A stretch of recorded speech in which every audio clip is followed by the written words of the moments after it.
12 rounds, ding ding. Sick and tired of the whole. All right, it's South China Morning Post. This is Nick Atkin. I'm with Chris Edwards Bailey. And once again, we are joined in Korea by Mr. Jon Hyun-ko. John, how's everything going, sir? Good, man. Just thinking about that main event. It was pretty insane how someone could go so many rounds and still take a beating like that. It just boggles my mind. Yeah, we are here to break down UFC Fight Night in Jacksonville, Florida. Anthony Smith versus Glover Teixeira. Fifth round TKO, about a minute and 4 seconds into the fifth. Referee Jason Herzog finally, mercifully stepped in. Chris, I guess I'll start with you. Do you think the stoppage was probably a bit too late, huh? The stoppage was a bit too late. The way I look at it, I think his corner, everyone's saying it on the internet, his corner could have thrown in the towel around before. I think he shouldn't have gone out for the fifth. He'd taken so much damage. And you got to think, Anthony Smith's been so active the last few years. I think 5 wins in a row. And it would have, momentum would have been nice for him to carry on. But I feel like just that extra bit of damage he took in the last 1.5 rounds could affect his career going on forwards. Yeah, and his teeth looked like they were falling out in the fourth round. I think he even handed a couple of them to the referee. John, do you think perhaps this whole thing swung on the low blow Anthony suffered in the first round, or was Glover just too good? Glover was just too good. Glover weathered the storm early, and I think that was part of the game plan, is to go out there and pressure Anthony Smith, and he did a good job pressuring him. Got hit a lot in the beginning of the fight, the first couple of rounds, but once Smith started to fatigue somewhat, and I think the body shots that Glover was focusing on in the first couple of rounds did a good job to slow him down, and eventually I think the third round is the round that it swung in favor of Glover, if I remember correctly. Yeah. Well, Anthony, nickname obviously is Lionheart, and Chris, he showed incredible resilience just to survive. But absolute resilience to survive. Yeah. It was just a shame when he was on the floor. He couldn't really do anything. He had no energy at all. Glover's a big guy, having him on top of you the whole time. He had nothing to go from there. And you just look at those first 2 rounds, I think it was over 150 strikes he threw, which when you look at it, it's just a little bit too much output, especially against a veteran like Glover. And I actually think some of the hype around this fight, the legend killer that is Anthony Smith, putting away these people like Shogun. And I think maybe he believed his own hype a little bit too much rather than going through the motions and really paced himself through the rounds. Yeah, I'm looking at the scorecards here that the UFC has sent through. Pretty much all identical. All three of the judges scored first round for Smith 10-9. Then Glover, they all scored 10-9 second round. And then they all had 2 10-8 rounds for Glover in the third and fourth. Yeah, I think Anthony was probably saved a bit of an embarrassing score at the end if it had gone to the judges. Oh, yeah, definitely. And I mean, when you get 2 10-8s in a row, that's when your corner should really be like, there's no way he's really coming back from this. He's 5 points down on the scorecard with a round left to go. And sometimes you've got to protect your fighter and think about their future career and future earnings as well as your earnings.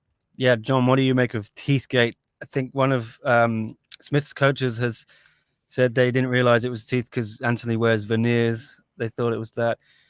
You think they're just trying to deflect the blame for perhaps their own oversight? I don't know if they're trying to deflect the blame, but Ariel Helwani put up a tweet after the fights were over, and he texted Anthony Smith, and Smith listed all the injuries that he had, and he said 2 of his teeth were knocked out, I believe, and both of them are his real teeth. And he has a broken orbital, a broken nose, and a huge cut underneath his eye. I'm pretty sure his body is really banged up because he took some punishment on the ground with that ground and pound. I don't really look into it too deep. The corner, they know their fighter. Do I believe that they should have threw in the towel? Probably. But if it shows that, man, Anthony Smith hung around for 2 more rounds. Maybe they could have stopped it. 2 rounds before that, right? It's just he was just taking a beating. It was pretty insane to watch. But that coach, Mark Montoya, it seems like he lets his fighters fight to the bell, man. He won't throw in the towel because Thomas Gifford was his other fighter. Do you remember that fight? I believe in UFC Tampa last year. He fought Mike Davis, and Mike Davis put on a beating on him too, and a lot of people felt that the coach should have thrown the towel in that fight too. So um, maybe the coach just feels like, hey, these guys can, they can go until the ref stops it. But it could be the ref. Do you think the ref should have stopped it? That's the question too. My opinion, I think he definitely gave Anthony a long leash. Chris? Yeah, I think he gave him a long leash. If you listen to some of the exchanges, he was saying, show me movement, start getting to your knees, start getting up. He did give him all the opportunities, and Anthony Smith, absolute respect to him, he did keep doing it. The thing I just look at is maybe it shows a difference in the fight IQ of both fighters, because you could hear Smith's corner the whole fight, while Glover just, I think he had a game plan, he stuck to it. It just seems a bit more of a cerebral performance, and maybe it's just that veteran status, that higher fight IQ just gave him the calm and collective to go forward. Yeah, 40 years old, the renaissance of Glover continues, 4 wins in a row now. Maybe you're going to be climbing up even above Anthony, who's 4th in those light heavyweight rankings. It's getting a bit tastier in that division, huh, John? Yeah, definitely. That's 4 in a row for Glover.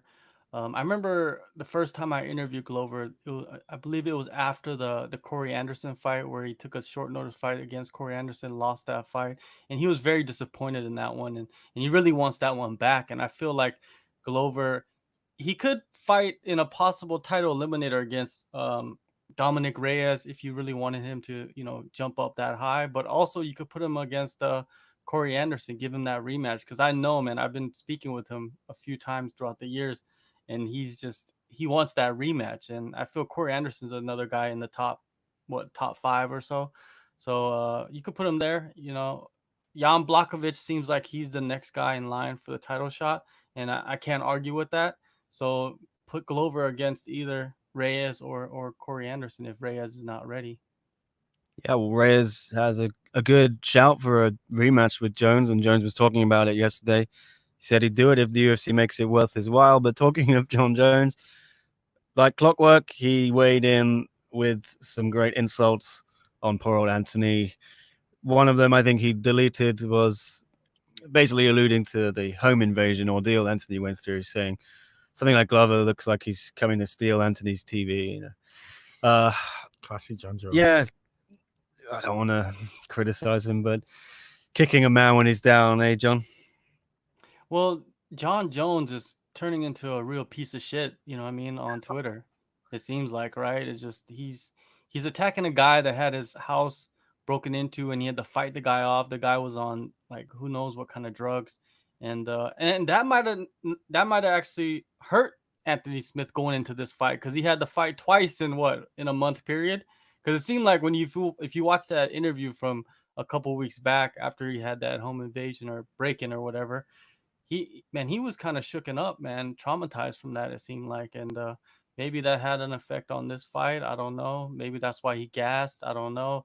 But Jon Jones, going back to him, yeah, man, he's out of control, man. He's really playing this role of like the unstable superstar, and it works for him. But then I feel at the same time he's being a real piece of shit by taking these shots at Anthony Smith. Yeah, maybe John knows that he gets it a lot. He gets a lot of criticism, so why not hit back, Chris? Yeah, I think why not? I think Jon Jones, actually, I think he's just looked at it, and if you actually look, he's been most dominant champ in the UFC over the last several years, and his star hasn't really risen that much in the last 4 years. He's not one of the biggest stars. I mean, there's no one he fights that's going to do bigger than a Stipe Miocic or Stipe DC, sorry, or another big featherweight fight, or even a bantamweight fight. There seems to be a lot more going up on other divisions. So I think he's always trying to bring a bit more excitement to the division. But I don't know if it's quite working out that way. I'm not a big fan of all the chat and shit, but... Okay, well, we'll see what happens with Jon Jones in the light heavyweight division, but we're going to move on this card to the co-main event, which was entertaining, I think. Ben Rothwell getting the decision against Ovince St. Preux on OSP's heavyweight debut there. You agree with the decision, Chris? Yeah, I actually do agree with the decision. I think it came down to the third round. I think Ben Rothwell just knows how to take those big punches from those big guys a little bit better. OSP is first step up. So it was good to see. I always had Ben Rothwell going into it, and just a bit more of a complete fighter. Yeah, but possibly OSP could have got the decision, and I think he had a nice knockdown just after the buzzer, eh, John? Yeah, he did. But that was way after the buzzer. I'm surprised that people didn't have more of an uproar about that one. But what can you say? Yeah, Ben Rothwell in this fight, it was almost a lose-lose situation, right? If he beats OSP, he beats a light heavyweight. If he loses to a OSP, he loses to a light heavyweight. Like what? I didn't understand the upside to taking this fight except for getting paid. OSP on the flip side, same thing. You know, it's a win-win. It's like you go up there, you knock out Ben Rothwell, you choke him out or something.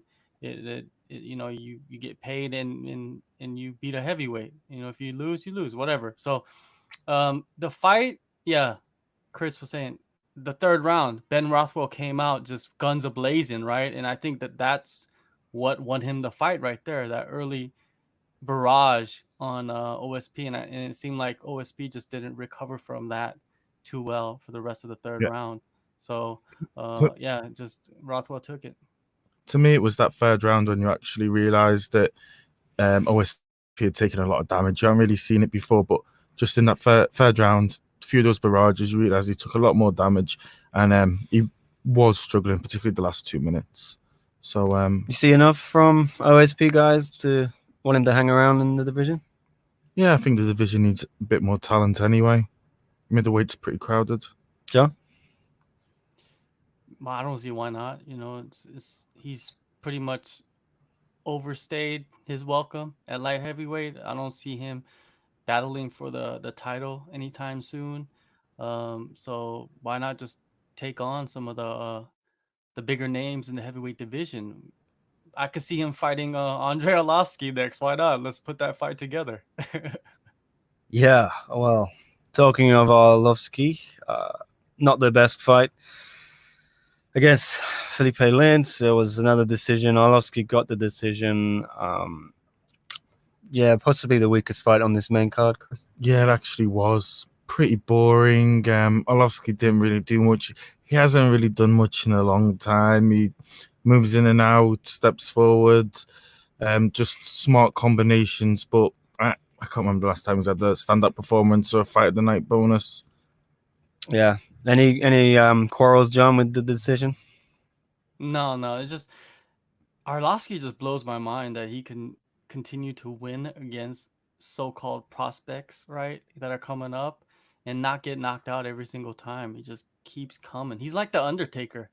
He just never dies, you know. And Felipe Lins is a guy that was at over at the PFL, right, where he won the $1 million tournament. So he's coming off winning $1 million, debuts in the UFC and loses to Andrei Arlovski. So it shows you what type of level of heavyweights the PFL has, right?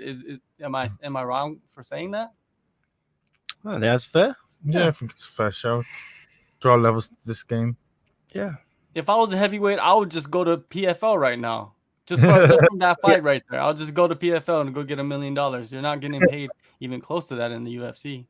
Yeah, I imagine the paycheck was a lot less for that fight here. Anyway, yeah. How about this one? Ricky Simon, Ray Borg, decision for Ricky.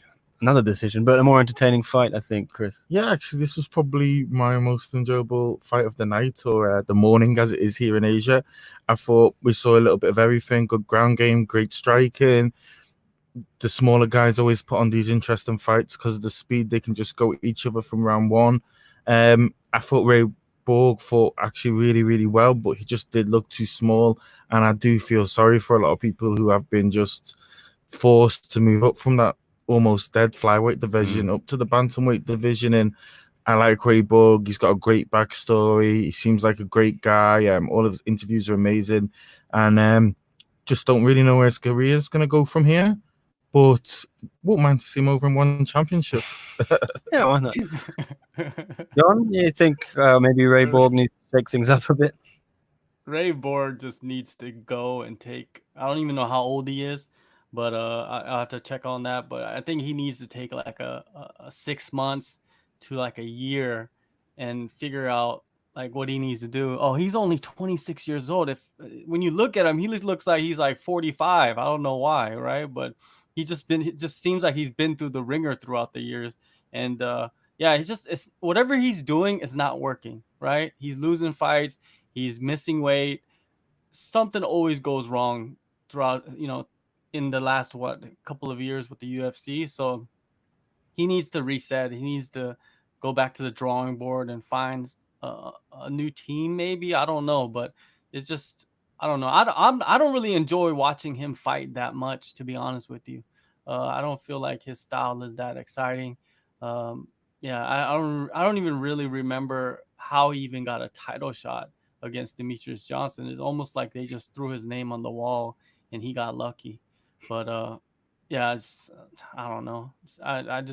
I'm just surprised that Ricky Simone didn't knock him out or submit him or finish him somehow. I expected that from Ricky Simone, and but it didn't happen. So yeah, Ray Borg is tough, but I don't see him doing much in the bantamweight division. Where do you think this leaves Ricky Simone in division, John? It doesn't. It almost proves that he shouldn't even be ranked if he's not ranked anymore. I don't believe, but it just shows that he still needs to develop too. You know what I mean? He needs to fight somebody that's gonna be similar to his skill set. I feel like Ray Borg wasn't up to par. You know what I mean with him. I see him maybe going in there and fighting a veteran, but someone that is a skilled veteran, right? I can't think of anybody off the top of my mind, but yeah, I feel like he needs to get a couple more wins before he even thinks about fighting somebody in the top 15. All right, Drew Dober getting the other performance of the night bonus along with Glover for a second round TKO over Alexander Hernandez. 4:25 of the second round. Another good fight, Chris. Yeah, absolutely fantastic. Drew Dober, just the last 5-6 fights he's been on one hell of a run, just improving and improving, and just looks one to look out for the future. And I think a lot of people forget Alex Hernandez has generally performed very, very well in his fights, but you could tell there was a different quality, particularly in the striking. Yeah, Justin Gaethje's training partner, and just like Gaethje, it was a very similar finish, wasn't it, John? Just volume of strikes, and the ref had seen enough. Yeah, Drew Dober, he is a specimen. He has grown into a complete fighter now. Throughout when he started his career, it almost seemed like he was one-dimensional, but now it's just like he's putting all the pieces together, and we're seeing that right in front of our eyes. He's finishing guys. I think that's the key. If you're winning and you're going to decision and and outworking guys, yeah, you would be considered good, but he's out there finishing everybody. And he learned a lot from that Beneil Dariush fight because he was winning that fight and he got caught in a submission, and I remember I talked to him after that and he told me that that was just a mental error. I shouldn't have been on the ground with Beneil Dariush because I could have just kept it standing and I could have knocked him out. But it just shows you, man, he's developing too, and he's gonna be I think Hernandez was ranked number 15 maybe in the lightweight division. So Drew Dober next week, he'll be ranked 15 most likely. Who do you see Drew Dober fighting? There's so many options, right, that you can see in the lightweight division for him. I could see him fighting Al Quinta, Kevin Lee, guys coming off losses, but they're in the rankings. You know what I mean? I think those are good matchups for him. So he can move up slowly. But I feel like by the end of the year, Drew Dober will be a guy that we're going to be talking about fighting the Dustin Poiriers and those types of fighters by December. Al Quinta, Drew Dober, what a fight that would be. I think that would be quite a throwdown. Mm-hmm. Sign me up. Yeah. Another decent fight, I thought here. Thiago Moises getting a second round submission over Michael the Menace Johnson. Again, guys, familiar theme with Johnson. He looked very good in the first round and then managed to snatch defeat from the jaws of victory almost. 25 seconds into the second round, Thiago just goes for that leg, gets the ankle lock, and then it's all over. Back-to-back defeats for Johnson there. What do you think, Chris? Well, he made it all look so easy, and Yeah. Michael Johnson, he's starting to get to that point in his career now. I think he's 32, 33 years old, starting to get a little bit older for the weight division, and he just can't ever seem to string a good string of wins together. No. John, do you think it might be time for Johnson to think about the future? It's just I loved watching Johnson fight, and if you look at his resume, it is unbelievable. You know what I mean? Who he has? He was the last guy to beat Tony Ferguson before Tony Yeah. Ferguson recently lost to Justin Gaethje. You know, and he's fought everybody. He's knocked out Dustin Poirier. You know what I mean? Like clean knockout too. Yeah, Michael Johnson. He's a guy that athletically gifted. You know, got probably the fastest hands in the UFC, next to Cody Garbrandt. Got power. You know, he got speed. He's got like everything physically. I think it's just more on the mental side. You know what I mean?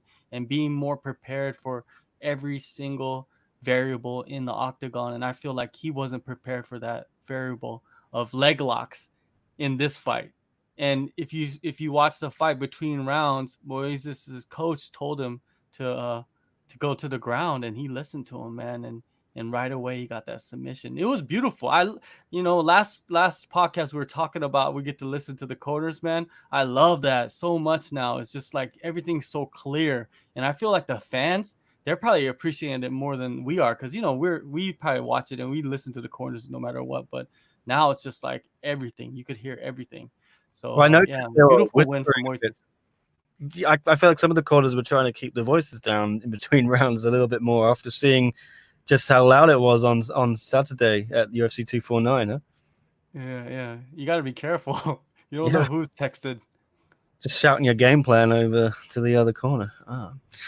Well, we were also going to see another fight on this main card. It was meant to be Marvin Vettori and Carl Roberson, and then last minute weight cut issue for Roberson and the Italian Dream. There's 3 fights in a row now since March 21 that are being cancelled for Vettori, and he had a little bit of a heated altercation with Roberson in the hotel lobby. Poor old Martin, huh, guys? Yeah, Marvin. Sorry, sorry. I keep calling him Martin. I'm angry. I'm angry over the whole situation. Yeah. Actually, going into this, I thought this was actually going to be the fight of the night. You've got 2 great strikers, fast hands. Fancy Marvin to win the whole thing, actually. But I thought it would have been a great fight just to see how they both would have got on with each other. Been robbed of a great fight, but hopefully, and the way the situation is, I guess they've all been tested over and over again. Hopefully, we can get them on a card sometime soon. Yeah, the idea was raised, I think, of Vettori and Uriah Hall, whose fight against Jacare was cancelled because of Jacare testing positive for coronavirus. Any interest in that, John? Oh, definitely. I love that fight. That's way better than Carl Roberson or any other matchup. That is fireworks right there. I feel like Uriah Hall, it's taken him a long time, but he's starting to go into his own now.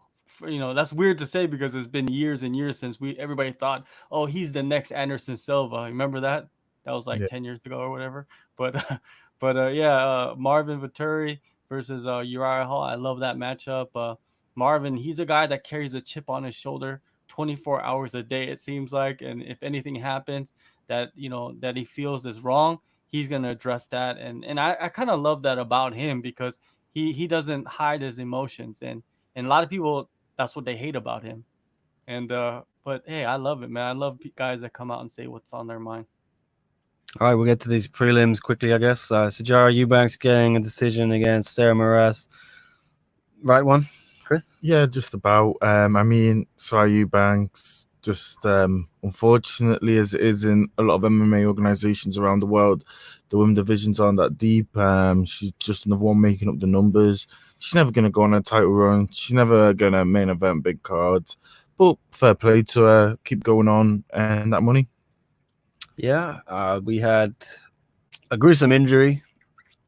Omar Morales getting win over Gabriel Benitez, but Oh my god, the shin looked horrible. Yeah, Horrible it did gash look on horrible. Benitez's shin. Morales got the decision, but yeah, a gruesome one for the books, eh, John?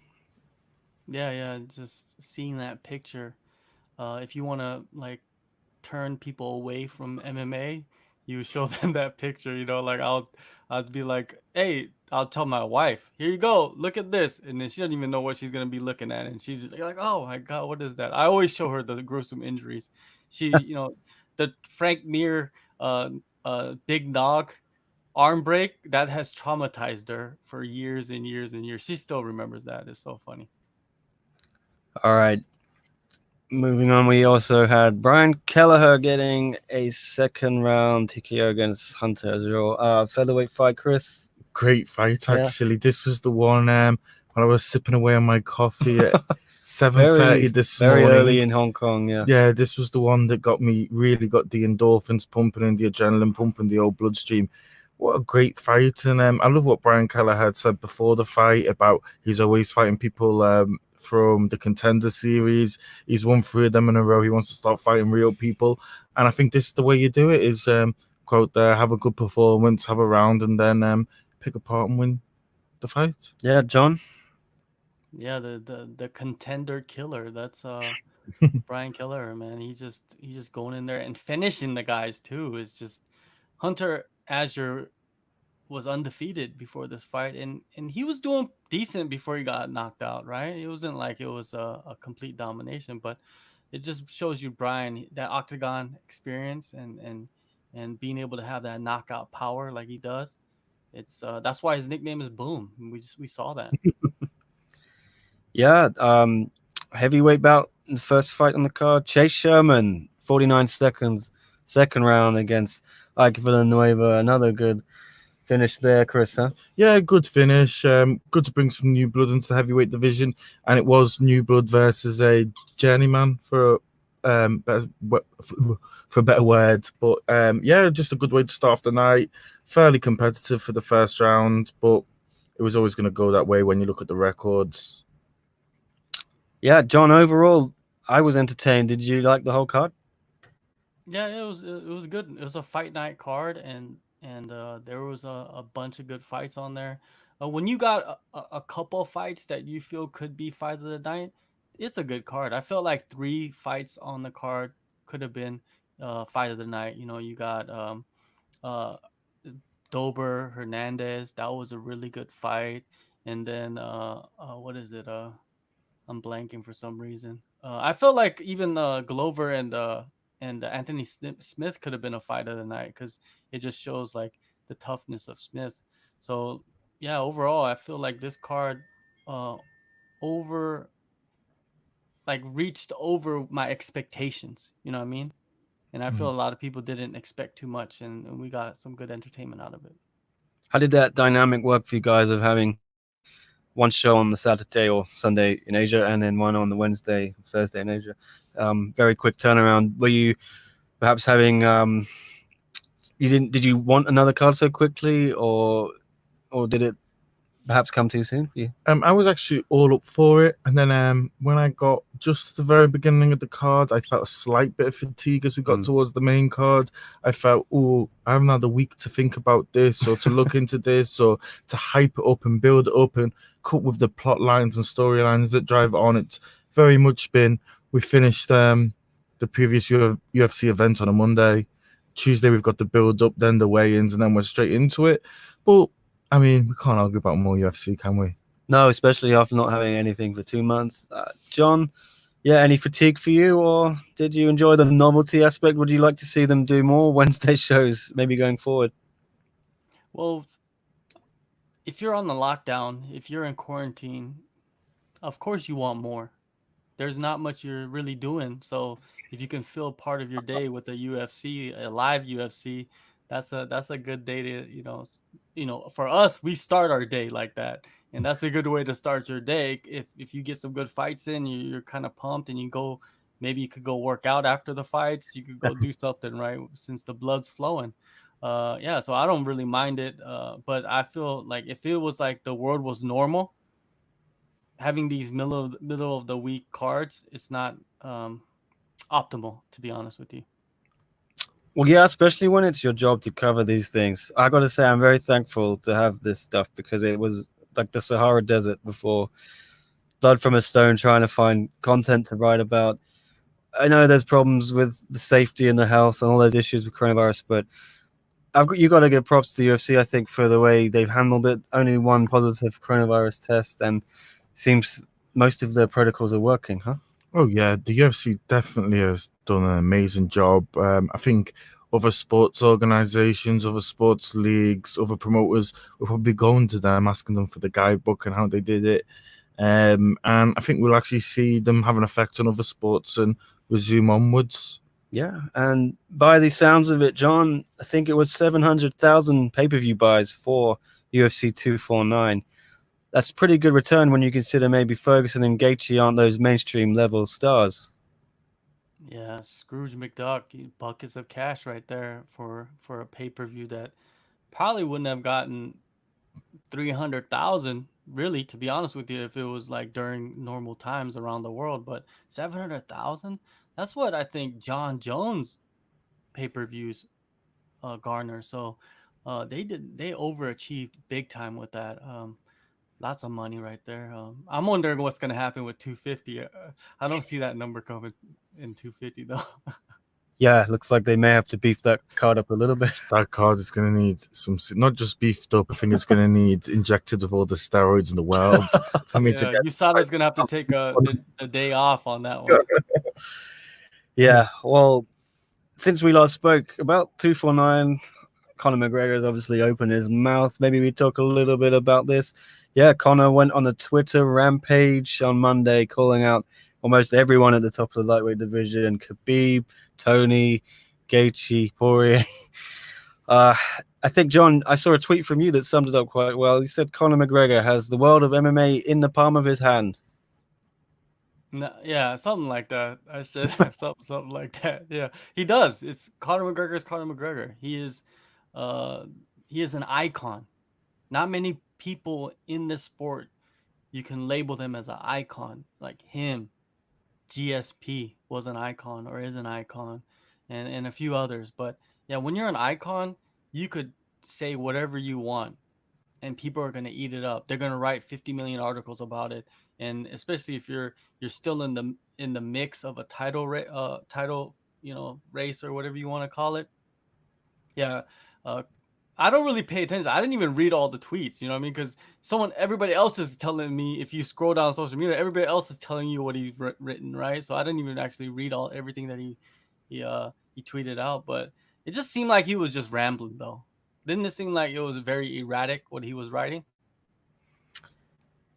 Yeah, I think he was just trying to stay relevant, and good luck to him, because we need this star power in this sport, because there's many superstars in the sport of MMA, but he's the only superstar who's a superstar outside the world of MMA. You know, it's the only one you hear grandparents talking about, or people who never watch a fight will go, "Ooh, I watched that Conor McGregor," because everyone wants to know about him. He's exciting, he's brash, he brings so many eyes to the sport. And the more eyes on the sport, the more we get to talk, the more events we have. yeah, it looks like he's trying to get a Gaethje fight, but it looks like it's going to be Khabib and Gaethje. Yep. The tables have turned. Hey, John, Gaethje wanted the McGregor fight in January. McGregor picked Cerrone, and now here we are. McGregor is potentially out in the cold. I don't know who he fights next and where. I don't believe it. I don't believe anything Dana White says. Yeah. You guys know that by now. Dana White could say one thing during the press conference, and then the next week a whole nother thing comes up, and then this fight is official, right? So he could say anything he wants about it, but until they have something really signed and set up, and it's on paper, it's the contracts, or everything is good. I'm not believing that. I feel like they're gonna make. If that, let's just say that whatchamacallit, Habib and Justin are gonna fight, then the only logical pick would be Connor versus Masvidal. I think that's maybe they could go that way. Maybe knows? Masvidal at 170, but I'd also like to see the Poirier fight. I think To fight Poirier again would be pretty good, and it will keep him fresh. But I don't know if it does the numbers to satisfy Conor McGregor's bank account. Yeah, perhaps Conor just waits it out, huh? I mean, you're talking about $18 million or so from a Conor McGregor gate. That's hard to give up, as Dana White said. I don't see Conor fighting at 155 unless it's for the title. I don't think he cuts weight unless it's for the title. I feel if he does have a fight that's outside of the title fight, it will be at 170 against somebody up there. We shall see what happens with Conor. Definitely. Obviously, the UFC has another card in Florida this weekend on Sunday. Oh, it's UFC overload, isn't it? All right, yeah, another UFC Fight Night, Overeem versus Harris. That main event was originally scheduled for last year, and then the tragic situation with Walt Harris's daughter's death, Nia Blanchard, obviously saw the fight postponed. We're going to have it again on Sunday. How do you see this one going, guys? Chris, we'll start with you. I am seeing Walt Harris, second or third round, knockout. I think we're going to see Overeem a la Ngannou, a la Rosenstrike on his back, and all of us just wondering once again, you've had your runs, you've fought in Pride, you've fought in K1, you've fought in the UFC, you've had 20-odd year career. It might just be time to hang up the gloves and go and enjoy life back in Rotterdam. John, do you see any chance for Overeem on this one? Oh, there's always a chance for Overeem. It seems like every time we feel like he's done, he comes back and knocks somebody out, and this could be his opportunity with Walt Harris. But I feel like Walt Harris is just too fast. He's really, really fast for a heavyweight, and he does carry that power, and he could finish that fight early. Maybe even in the first round. This could be a quick fight. If it does go longer, I see Overeem, having better chance of finishing the fight. But Walt Harris is going to come out the gate, I think, fast and just throwing hard and trying to test that chin of Overeem to see if it's going to hold up, and we'll see. You know what I mean? I give the advantage to Harris, but Overeem always has a chance. He's a smart guy, man. We met him in Busan, man. He comes out after he gets knocked out by a Rosenstrike, and he's just a normal guy, man. His lip is all fixed and is just laughing and coherent, and it amazes me like how many times he's been knocked out, and he still shows no signs of any damage to his brain. It's like Diego Sanchez. No, I can't compare him with Diego Sanchez. He's showing some signs of some weirdness, but yeah, Overeem is I can never bet against Overeem, but I'll give the advantage to Walt Harris, though. Kind of slim pickings on the rest of the card. I guess we can't complain as fans because we had nothing before. But anything else on the card that really takes your fancy, Chris? Well, there's one fight that really does stand out. If you're really into your striking, I would go for Dan Ige versus Edson Barbosa. That will be a cracking fight just to watch. Edson Barbosa, one of the best kickboxing specialists we've ever had in the sport. Dan Ige will go toe-to-toe with him and expect blood, expect glory. So I think it should be a good one. John, any matches you're looking forward to? Yeah, I'm the Dan Ige and Edson Barbosa fight is interesting. The reason why is this is Barbosa's debut at featherweight. I'm wondering how he's gonna look at featherweight. Like, how is he gonna be as fast? Is he gonna be as powerful? Is he gonna be himself like he was at lightweight? Because he was shredded at lightweight. So it's just like, how much can you take off? 10 more pounds? That's pretty crazy. So I want to see what can happen with that. So I feel like Dan Ige is taking a perfect opportunity to take out a guy with a big name in his featherweight debut, and we'll see if his Barbosa's chin holds up with that 10 pounds that he lost. Another one is the Angela Hill versus Claudia Gadelha. The reason why this is interesting is because Hill, she's slowly become the Cowboy Cerrone of the women, and because of that, she's won a bunch of fights in a row now, and now she goes against basically a top 5 contender in Gadelha. And if Angela Hill could beat Gadelha, that is pretty much one of the craziest turnarounds of a career I've seen in the past few years. What Hill has done. If she beats Gadelia, she's a top 5 girl now. That's nobody would have said that 2 years ago or even a year ago that Angela Hill would be a top 5 strawweight. That but she has that opportunity this weekend to beat Gadelia and become that top 5 fighter. Another fight that is interesting is Matt Brown. Matt Brown's on this card. I wonder what's going to happen with him. It seems like he's hanging on with the shoelace right now. So we're going to see, are we going to see the vintage Matt Brown, or are we going to see the guy that was knocked out by Cowboy Cerrone? I 39 feel years like old, this Matt Brown. fight, yeah. I feel like this I want to fight see would what. show us where he is. You know what I mean? Can we expect him to perform like his vintage self, or are we going to see this slow decline? Which is sad to say, because Matt Brown was one of the most exciting guys to watch in the octagon the past few years. Well, if there's one fight, though, I guess that all of our listeners out there will be absolutely buzzing for. It will be, what's his nickname again? Is it the Kung Fu Monkey himself? Monkey, yeah. Straight out of Tianjin, China, formerly of Tianjin Top Team, Song Yadong. He is now at Team Alpha Male, apparently. So he'll be with Uriah Faber and all those guys. So I would like to see what he's added to his game, because I thought last time he was on the Overeem Rosenstrike card, I believe it was. He was correct. He was very, very, very lucky to get the decision in that fight. It's a draw, I think. Yeah, I think it was a draw. After being docked point for I had him losing all 3 rounds. Yeah. So yeah, Cody Stamen. That was a pretty tough decision for Cody to suffer there. Yeah. Well, yeah, Song is another tough fight though here. Marlon Vera. Yeah. He's not picking easy opponents, is he, John? No, not at all. But he's actually ranked higher than Vera. Song Yadong is ranked number 14. Vera's ranked number 15. But they're also fighting at featherweight. It's like, why? Why is this fight even happening?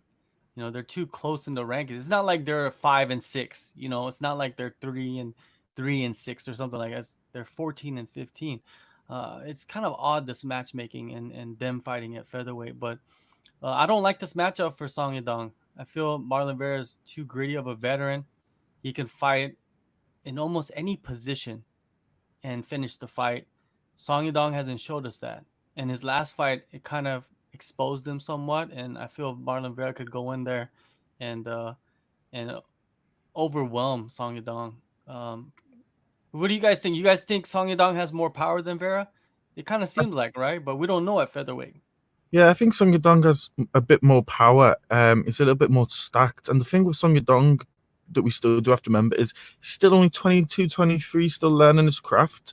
And he's probably actually looked around and think usually people move up as they go older. He was just in the wrong weight division. And that's what I keep thinking about.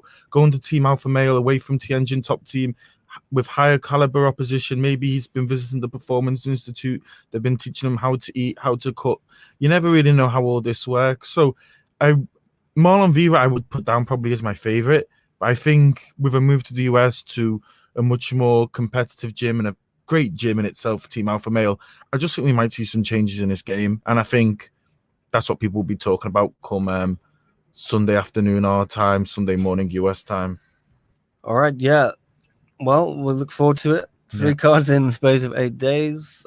Thanks again, guys, for joining me. This is Chris Edwards Bailey. Chris, how can anyone follow you? At C Edwards Bailey on Twitter and at ChrissyBHK on Instagram. I'm going to come up with a new one for all my MMA guys out there, but hit me up on there for now. Okay. You can see John's handle there at JHK MMA on everything. John, any other plugs on your YouTube channel?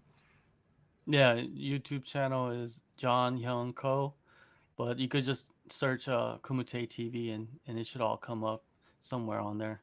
Yeah, thank you so much, guys, again for having me on, and it's always fun chatting with you guys and just having fun, man. Basically, that's what we're doing here. Yeah, we're having a lot of fun this week. It's been a boring lockdown, hasn't it, for a few months? But yeah, hopefully chat to both of you again on Sunday. Definitely. If you can make it. And thanks to anyone for listening and watching. We'll see you again after a while.